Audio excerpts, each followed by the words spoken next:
In the autumn of 1529, all of Europe watched with bated breath as an immense force approached the heart of the continent. This was no ordinary army.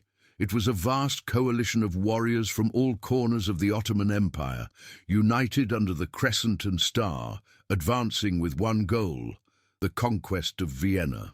At the center of this formidable host stood Sultan Suleiman I, revered in the east as Kanuni, or the lawgiver, and known in the west as the Magnificent. Suleiman had already established himself as one of the most powerful and ambitious leaders of his era. With successful campaigns in Belgrade in 1521 and the crushing victory at the Battle of Mohacs in 1526, where the King of Hungary perished, he had shattered the buffer that once separated the Ottoman world from Central Europe. Now his eyes turned toward Vienna, not merely as a city to conquer, but as a symbol to crush. For him, the capital of the Habsburgs represented not just territory, but the prestige and defiance of a rival empire. If Vienna fell, the road into Europe would lie wide open. If it resisted, it could inspire a continent. Either way, the clash promised to reshape the balance of power across civilizations. The Ottoman army marching westward was a terrifying testament to imperial might. At its core were the Janissaries, elite infantry raised and trained from childhood for combat and loyalty to the Sultan. These professional soldiers were supported by heavily armed cavalry known as Sipahis, engineers, specializing in siege warfare and a seemingly endless tide of auxiliary troops and levies from across the vast empire. Their opponent, however, was far from united. The Holy Roman Empire, technically ruled by Emperor Charles V, was a patchwork of autonomous principalities and regions, often more preoccupied with internal squabbles or religious strife than common defense. Charles himself was entangled in battles on multiple fronts, ongoing wars with France, campaigns in Italy, and most notably, the growing religious upheaval ignited by Martin Luther's Reformation. The responsibility of Vienna's defense thus fell to Charles's brother, Ferdinand I, Archduke of Austria. Tasked with holding the line against the Ottomans, Ferdinand faced a grim reality. His resources were limited, and his realm was unprepared for the scale of the siege that was fast approaching. As the Ottoman banners drew near, the fate of Central Europe rested in the hands of a scattered force with crumbling walls and too few men. Before we dive deeper into this epic confrontation between Suleiman's mighty forces and Vienna's outnumbered defenders, let me share a quick goal of ours. We're aiming to reach 1,000 subscribers by June 30th. If you're enjoying this story and want to support more deep dives into pivotal moments like this, hitting that subscribe button helps us tremendously. Now, back to the Siege Vienna. Though significant as a seat of Habsburg power, was woefully unprepared for the scale of the conflict that loomed. Its medieval walls, tall but thin, had been constructed to withstand assaults from a bygone era, not the thunderous cannons of Suleiman's artillery. These fortifications lacked the modern angled bastions that had begun appearing elsewhere in Europe, designed to deflect cannon fire and provide better defensive positions. The city's garrison was worryingly small, composed of a few thousand regular troops. Recognizing the dire situation, Ferdinand issued urgent calls for reinforcements and withdrew to Linz to coordinate the defense more effectively. He entrusted the military command of Vienna to Count Nicholas von Salm, a seasoned mercenary commander in his 70s, famed for his role in the Battle of Pavia. Salm was joined by Field Marshal Wilhelm von Roggendorf. With limited time, they rallied all they could: guild militias, students, farmers from nearby villages, and citizens willing to fight. Their situation was desperate, but not hopeless. Just in time, a group of experienced German mercenaries, the feared Landsknechts, arrived. They were followed by Spanish musketeers sent by Charles V, skilled in the use of firearms. Together they would form the backbone of the city's defense. Despite their unity and determination, the defenders still faced an overwhelming disadvantage. Estimates placed the Ottoman force at roughly 10 times the size of Vienna's garrison, but under the firm leadership of Salm and Roggendorf, the city sprang into action. Defensive preparations were carried out day and night. Suburbs outside the city walls were burned to deny the Ottomans cover and clear fields of fire. Earthworks were added behind the existing walls to absorb artillery impact. Main gates were barricaded, trenches were dug, and wooden palisades were erected to strengthen the perimeter. Every available citizen contributed. Men, women, and even children joined in gathering supplies, stockpiling food, water, gunpowder, and ammunition. Though anxiety hung in the air, morale remained surprisingly high, bolstered by the visible presence of seasoned commanders and the arrival of reinforcements. The defenders believed they were not just protecting a city, but defending the very heart of their faith and culture against what they perceived as an existential threat. By the time Ottoman scouts appeared on the horizon on September 21st, Vienna was no longer a vulnerable city. It had become a fortress of resolve, bracing for the storm about to break. Upon its walls, the arrival of the Ottoman vanguard, a swarm of light cavalry known as the Akıncı, marked the beginning of the siege. These horsemen spread terror across the surrounding countryside, scouting, harassing, and isolating the city. Soon after, the main body of Suleiman's army arrived and began encircling Vienna. From atop the city walls, defenders beheld a sight few would ever forget. An ocean of colorful tents, fluttering banners, and the rhythmic beat of war drums and horns echoing through the fields. Suleiman himself established his grand pavilion in front of the Corinthian gate, choosing it as the focal point of his assault. Confident in his numerical superiority and the reputation of his forces, Suleiman sent envoys demanding the city's surrender. Nicholas von Salm's response was resolute and unyielding. Vienna would not yield without a fight. Thus, on September 27th, the siege officially commenced. What followed was not a swift conquest as Suleiman had envisioned, but a brutal contest of endurance, tactics, and willpower. Both sides dug in, prepared for a grueling struggle that would push them to their physical and emotional limits. The first stage of the siege relied heavily on artillery. Ottoman cannons, though fewer and lighter than initially planned due to logistical difficulties during the march, began to thunder against Vienna's walls. Their booms echoed day and night, shaking the ground and testing the resolve of every man and woman within. Yet the reinforced earthen bulwarks absorbed much of the force, blunting the intended destruction. Inside the city, defenders responded with their own limited artillery, targeting Ottoman gun crews and troop formations whenever possible. But Suleiman soon realized that bombardment alone would not break Vienna. Thus began the second, more insidious phase of the siege: underground warfare. Ottoman engineers, renowned for their expertise in siege tactics, began digging tunnels, mines, beneath the walls, aiming to collapse entire sections with explosives. This was a deadly game of patience and sound. The Viennese countered with their own countermines and improvised methods to detect subterranean activity, including placing drums filled with peas or water containers near the walls to catch vibrations. When Ottoman mines were located, counter-tunnels were dug and fierce, close-quarters fighting erupted in the pitch-black underground. It was a terrifying war beneath the earth, fought with blades, pistols, and raw desperation. The tunneling war around the Corinthian gate soon became the most intense and perilous part of the siege.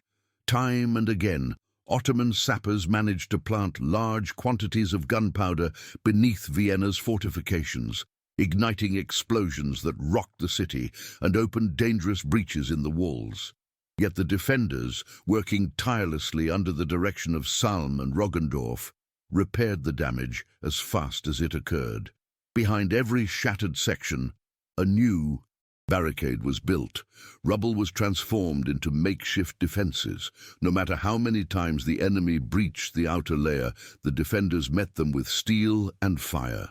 Meanwhile, uncertainty haunted the entire population. No one knew where the next mine might detonate, or if the ground beneath them would suddenly collapse.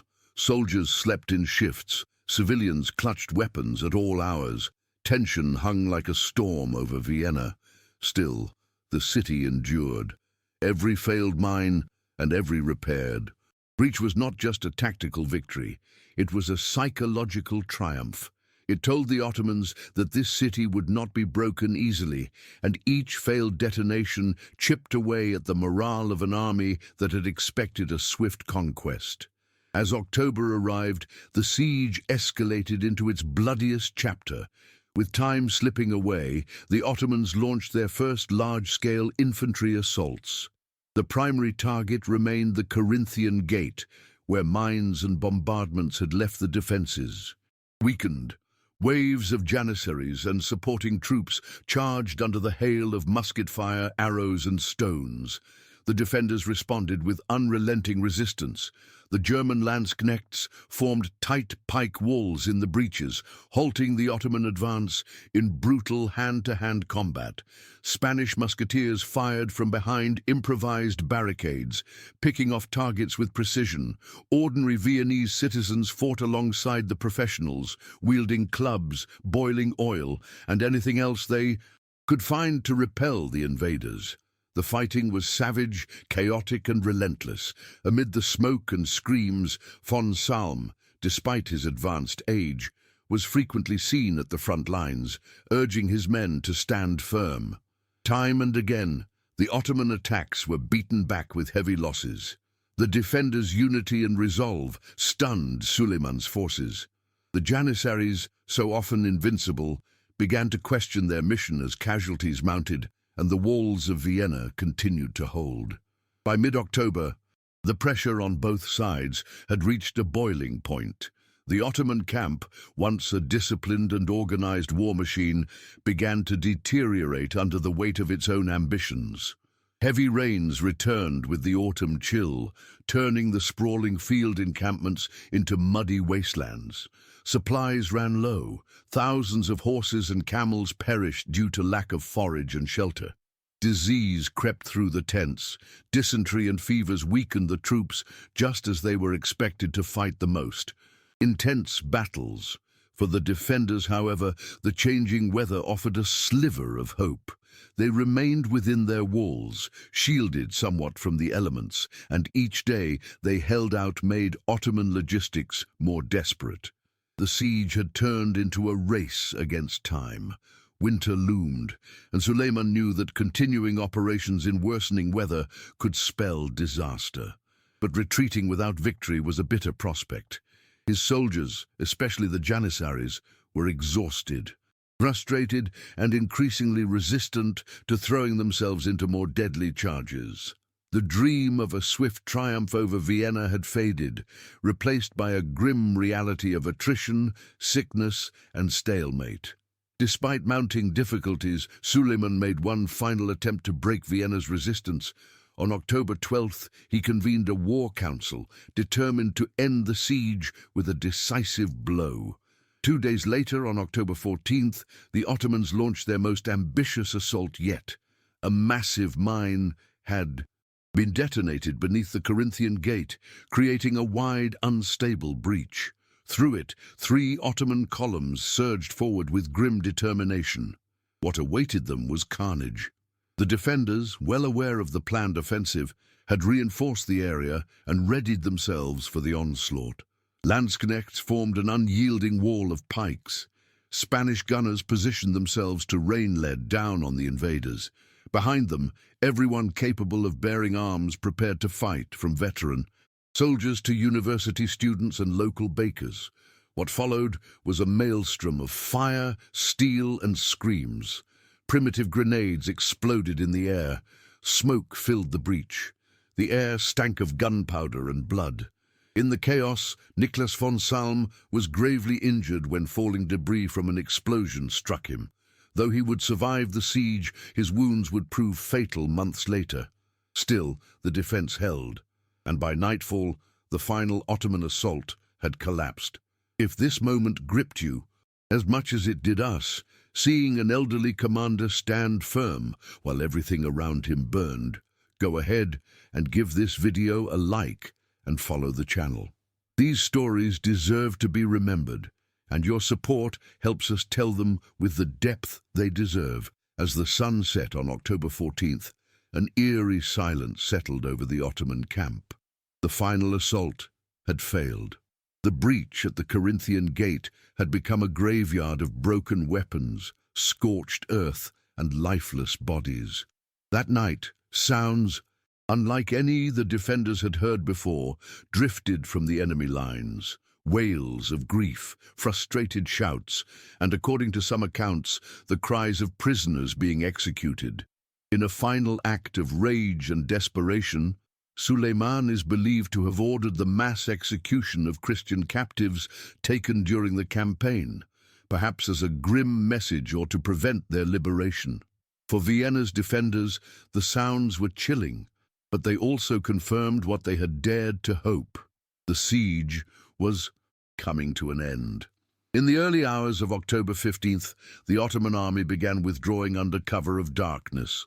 Camps were torched, heavy artillery abandoned, and soldiers packed what they could before starting the long and bitter retreat eastward. For many, the return would prove deadlier than the siege itself.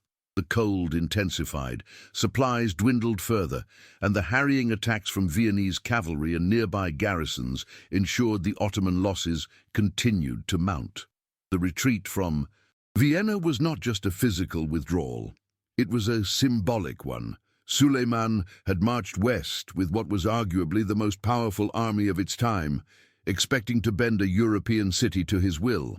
Instead, he left defeated, his forces depleted by weather, disease, hunger, and the unexpected ferocity of resistance. The news of the Ottoman withdrawal sparked celebrations across the continent. In Vienna, citizens who had endured weeks of terror embraced in the streets. Bells rang. Prayers of gratitude were offered, and the surviving defenders were hailed as heroes. Europe had stared down the might of an empire and survived. Though the Ottomans would frame the campaign as a political victory, having reasserted influence over parts of Hungary, the truth was undeniable. They had failed to take Vienna. The psychological impact of that failure reverberated far beyond Austria. It marked a turning point, a moment when the seemingly unstoppable expansion of the Ottoman Empire was halted. The image of the Sultan's massive army retreating in defeat became a symbol of Christian resilience and inspired military reforms across Europe, especially in fortification design and siege defense strategy. The failure of the 1529 Siege of Vienna had immediate and long-lasting consequences for both empires. For the Habsburgs, the survival of the city was more than a military success. It was a much-needed affirmation of their role as defenders of Christendom. Ferdinand I, though absent during the siege, gained considerable prestige, and the sacrifices of commanders like Nicholas von Salm and the unity of German and Spanish forces laid the foundation for greater coordination in future conflicts. The defenders of Vienna had proven that with determination, preparation, and timely reinforcement, even a vastly outnumbered city could stand against the most formidable of enemies. This realization galvanized European leaders to reconsider their military doctrines. The inadequacy of Vienna's medieval walls had been exposed, and it triggered a wave of innovation in urban defense. Across Central and Eastern Europe, cities began adopting the new Italian-style fortifications. Low, thick, angular bastions, designed specifically to absorb and deflect cannon fire. The siege also reinforced the need for better logistical planning and cooperation among Christian powers, as the threat from the east remained real, even if temporarily repelled. For the Ottoman Empire, the siege's failure was a sobering lesson in overreach. Though Suleiman remained a revered ruler and the empire retained its dominance for decades to come, the events at Vienna revealed the limits of its expansion. The campaign had stretched Ottoman logistics to the breaking point. The sheer distance from Constantinople, the reliance on favorable weather, and the inability to maintain supply lines in hostile and rugged terrain had all contributed to the collapse of the siege.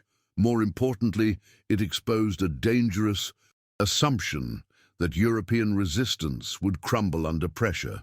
Suleiman's previous victories, especially at Mohács, had made him confident that Vienna would fall just as easily. But this time, he met a city that refused to yield. Though the Sultan portrayed the campaign as a success back home, having reinstalled his vassal John Zapolya in parts of Hungary, the reality was clear to those who had marched with him. The Ottoman army had been forced into retreat, leaving behind men, weapons, and, most critically, a shattered illusion of invincibility. It was a rare but undeniable check on Ottoman supremacy. The long-term implications of the failed siege rippled across the European political landscape. The Holy Roman Empire, fractured by internal disputes and religious divisions, found a unifying cause in resisting the Ottoman advance. The image of Vienna holding firm under siege became a rallying point, not just for Catholics, but for Protestants as well, who recognized the broader, existential threat posed by Suleiman's army. This brief moment of unity amid Europe's religious turmoil served to slow Ottoman advances in the region and reinforce the perception of the Habsburgs as guardians of Europe's eastern frontier. Meanwhile, the defeat compelled Ottoman planners to rethink their approach to European campaigns. While the empire continued to dominate the Balkans and Anatolia, further incursions into Central Europe would face growing resistance, improved defenses, and better prepared coalitions. The costly lessons of 1529 shaped the strategic thinking of both empires.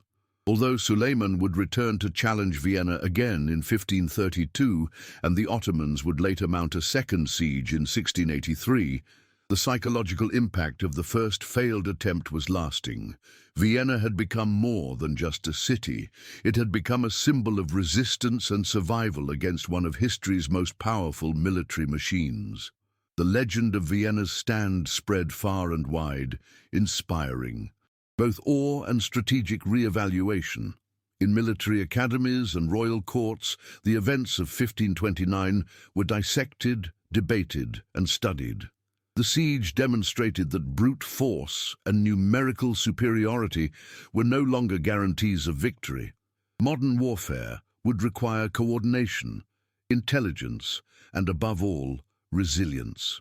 Among the people of Vienna, the memory of that autumn remained vivid for generations. Songs were written, paintings commissioned, and annual commemorations held to honor those who had stood on the ramparts. The bravery of commanders like Nicholas von Salm and the contributions of ordinary citizens became part of the city's identity. Children grew up hearing stories of how bakers, students, and blacksmiths fought side by side with professional soldiers. This collective memory fortified Vienna's sense of purpose and pride, reinforcing the belief that its survival had been nothing short of miraculous. Beyond borders, the siege also reminded Europe that even its deepest rivalries could be put aside when faced with a common threat. Though the continent would continue to be torn by war and division, Vienna's defiance stood as proof that unity, even if temporary, could repel even the greatest of dangers. As the years passed, the failed siege of 1529 gained historical weight, becoming a defining moment in the centuries-long struggle between East and West. It marked the furthest westward reach of the Ottoman military machine in Europe during Suleiman's reign. Though battles would rage on in Hungary and the Balkans, the symbolic power of Vienna's survival endured.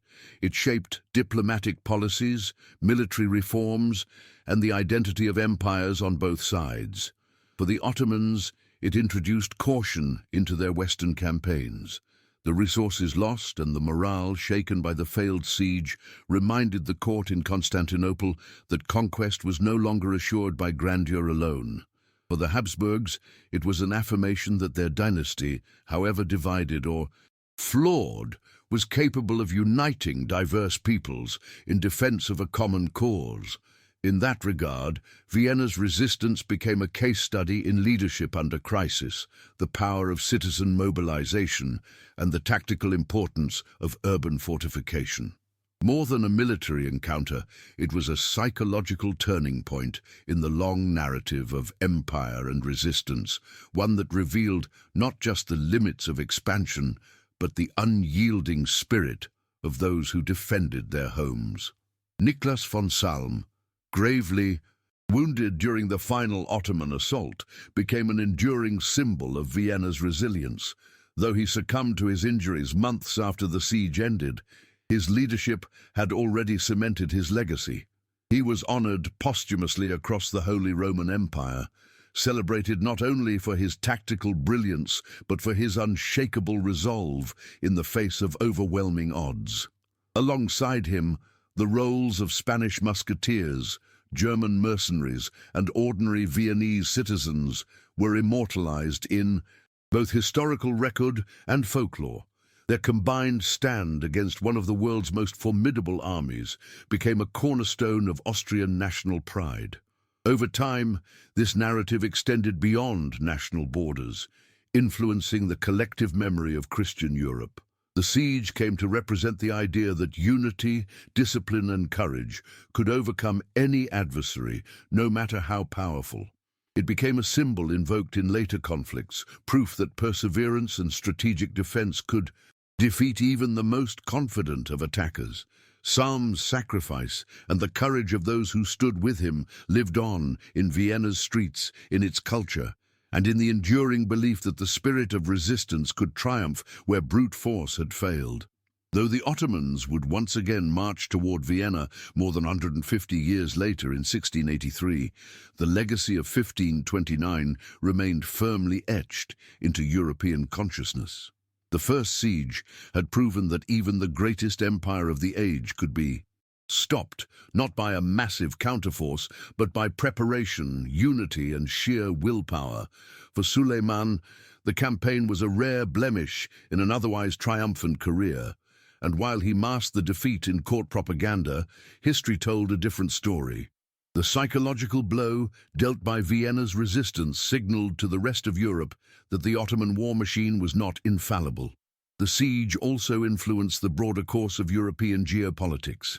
States began prioritizing defensive modernization, improving their fortresses, and forging regional alliances, understanding now the true threat posed by sustained siege warfare. Vienna had withstood the storm, and in doing so, had inspired a continent. The once fragmented Holy Roman Empire had briefly stood together, and that unity would echo in later coalitions aimed at resisting foreign domination. The message of 1529 was clear. Determination and preparation could halt even the most daunting enemy at the gates. In retrospect, the Siege of Vienna in 1529 was not merely a military standoff. It was a clash of ideologies, cultures, and visions of the world. It brought into sharp focus the fragility of empires and the power of collective resistance.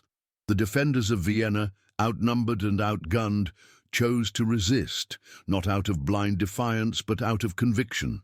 Their struggle resonated across generations, reminding the world that courage in the face of overwhelming adversity is not only noble, it can change the course of history. Suleiman's failure at Vienna marked a symbolic halt to Ottoman expansion in Central Europe and served as a rallying cry for defenders of sovereignty and identity.